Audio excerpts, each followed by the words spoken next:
வணக்கம். சற்று முன் கிடைக்கப்பெற்ற மிக மிக முக்கியமான செய்தி ஒன்று வெளியாகியுள்ளது. ஸ்டாலின் செந்தில் பாலாஜி பேசிய ஆடியோ ஒன்று வெளியாகியுள்ளது.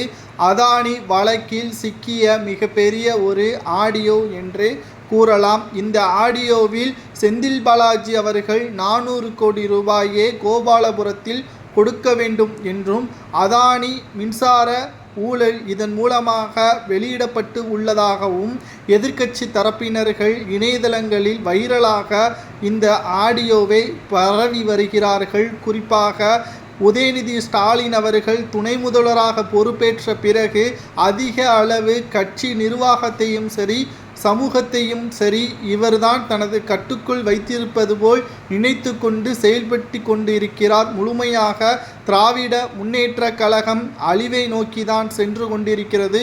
இன்று வரை 3 ஆண்டுகள் நிறைவடைந்து விட்டது. அதிமுகவின் ஆட்சியில் கொண்டு வரப்பட்ட திட்டங்கள் தான் முடிவடைந்திருக்கிறதே தவிர திமுகவின் ஆட்சியில் அவர்கள் சொன்ன திட்டங்கள் தொடங்கப்பட்டிருக்கிறதா அல்லது முடிவடைந்து விட்டதா என்ற கேள்விகளும் இங்கு எழுப்பப்படுகிறது.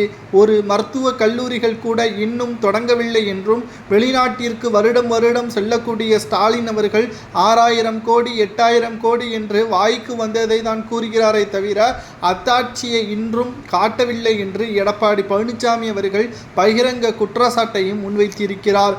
மேலும் சூரிய ஒளி மூலமாக மின்சாரத்தை பயன்படுத்தக்கூடிய வகையில் அதானி மூலமாக 400 கோடி ரூபாய் மிகப்பெரிய ஒரு ஊழலை செய்திருப்பதாகவும், 3500 கோடி இந்தியா முழுவதும் அதானி ஊழல் செய்திருப்பதாகவும் வெட்டு வெளிச்சத்தில் வந்துள்ளது.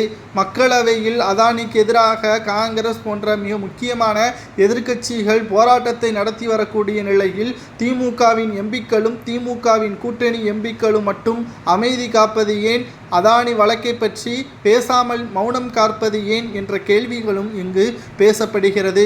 செந்தில் பாலாஜி அவர்கள் சட்டத்திற்கு விரோதமாக பண பரிவர்த்தனை செய்ததன் காரணமாகத்தான் சிறையில் அடைக்கப்பட்டார். 15 மாதங்களுக்கு பிறகு சிறையில் இருந்து ஜாமீனில் வெளிவந்த உடனே 2 நாட்களில் எப்படி அவரை அமைச்சராக தேர்வு செய்யலாம்?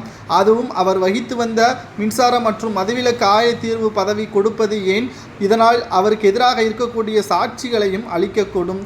இதனால் ஊழலுக்கு உறுதுணையாக தமிழக முதல்வர் இருக்கிறாரா என்ற கேள்வியே உச்சநீதிமன்ற தலைமை நீதிபதிகளும் தற்பொழுது கடிதம் ஒன்றை கொடுத்துள்ளார்கள். இதனால் தமிழக மக்களுக்குத்தான் அவமானமாக இருக்கிறது. இப்பேற்பட்ட அரசு செயல்படுவதனால் பிற மாநிலங்களில் தமிழகத்தின் பெருமையை போற்றி கொண்டு வந்தோம். தற்பொழுது ஸ்டாலின் அவர்களால் ஒட்டுமொத்த மானமும் போகிறது. இவர்களுக்கு என்ன தண்டனை கொடுக்கலாம் என்பதை கமெண்டில்